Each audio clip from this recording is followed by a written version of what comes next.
The movie Ready Player One started a quest for the Copper Key by going to the finish line in a car race that had been unlocked by one of the Gunters. Parzival learned the clue on how to win the race. When he was in the Holliday Journal, why can't we go backwards for once?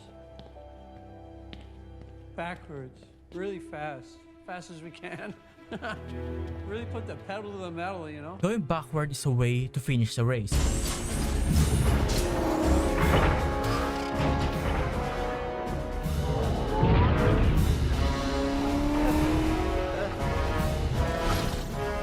Parzival meets Anorak and he is rewarded with the Copper Key and 100,000 coins. But how did Parzival solve the puzzle for the Copper Key in the novel? Well, let's find out. Before I start the video, I want to apologize in advance for the horrible art that you're about to see. The topic that I will be talking about is based on the novel, and because I want to talk about the story, I decided to create a comic to show illustration on what is happening. I'm not a good artist, and the illustration on this video is based on my imagination when I am reading the novel. That being said, let's jump into the story.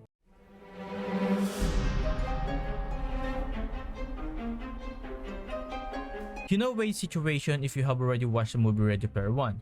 Wade lived in metropolitan Oklahoma City with his aunt Alice and her boyfriend Richard. Oasis was introduced to Wade by his mother. At first, her mother gives Wade an earplug so he won't hear her in the next room talking dirty. Unfortunately, the earplug didn't work and Wade can hear his mother. That's why Wade instead watched an old movie and turned up the volume. His mother introduced him to the Oasis at an early age. As soon as Wade is old enough to wear a visor and a haptic gloves, his mother helps him to create his first Oasis account. She stuck Wade in the corner and went back to work. Unfortunately, his mother died from drug addiction and committed suicide.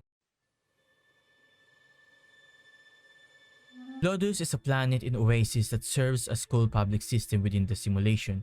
Wade attended school in the real world for a few years but then enrolled in the OASIS School public system. In his enrollment, the requirement is to give his real name, avatar name, mailing address, and social security. His school life is not the best because his wealthy classmate often bullies him. His avatar is only equipped with a black t-shirt and jeans. Because of his non-existent wealth, Wade cannot travel much in the Oasis because it requires payment to travel to another world. So he is stuck on the planet Lodus. This information is essential to set it up before entering the level 7 of the book.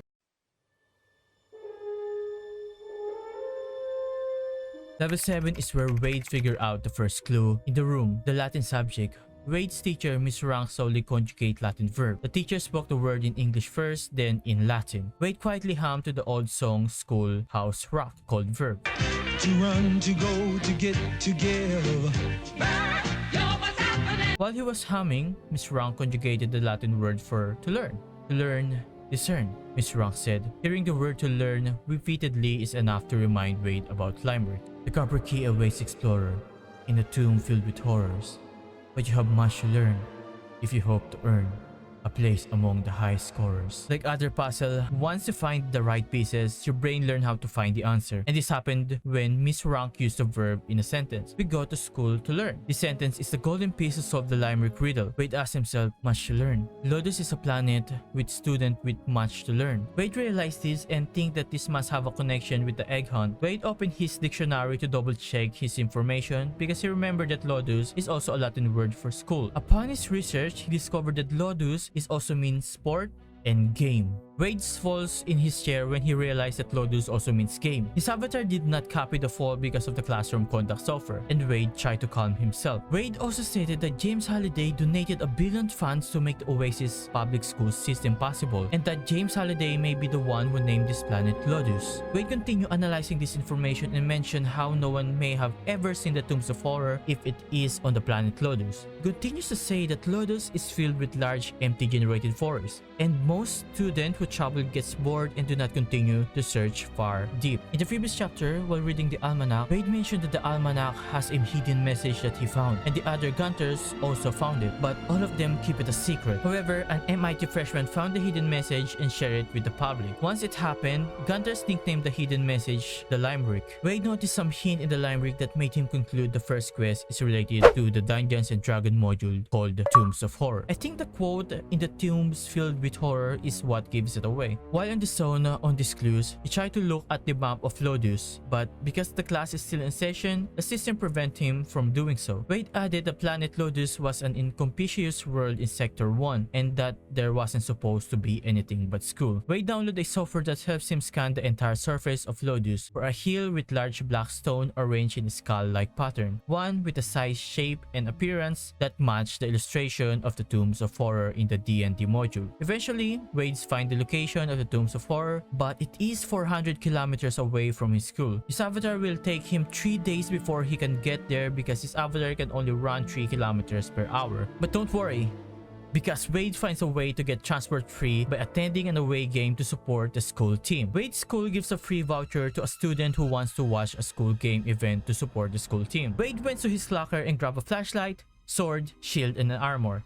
He sprinted out from the entrance and across the green lawn in front of the school. When Wade reaches to the borderline that mark the edge of the school ground, Wade makes sure no one is watching, then step across the line. As he did, his avatar name tag, Wade Chi, changed to Parzival. Parzival continues by going to the nearest terminal from his school and using the free voucher that was given to him. After his transportation, Wade noticed some schoolmate planning to watch the game, but he has a different plan. Using the avatar auto-run, the system opens up Wade's inventory, it selects and equips the item to his avatar. The armor appeared on his body, the shield appeared in a sling to his back, and the sword appeared with the scabbard hanging on his side. Skipping the long travel journey, Parzival finally reached the edge of the forest and ran inside. It was filled with thousands of perfectly rendered maple, oaks, spruce, and tamaracks. Parzival climbed onto the low hilltop, illustrated the D&D module he uses as a guide. He continues his journey by walking to the northern edge of the hilltop and descending the crumbling cliff face he found. By consulting the module map, he was able to locate the exact spot in the cliff where the entrance to the tombs was supposed to be buried. Then using his shield as a shovel, he began to dig. Within a few minutes, Parzival uncovered the mouth of the tunnel that led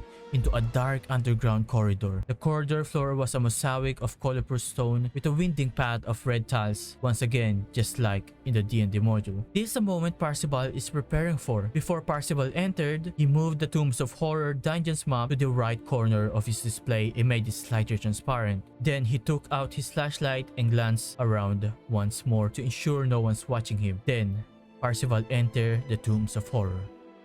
And that's it for this video, and this actually all happened in the level 7 of Ready Player One novel.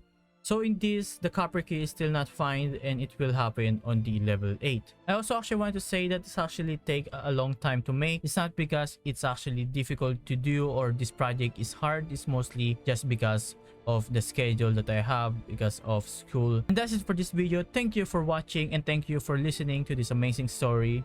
And bye!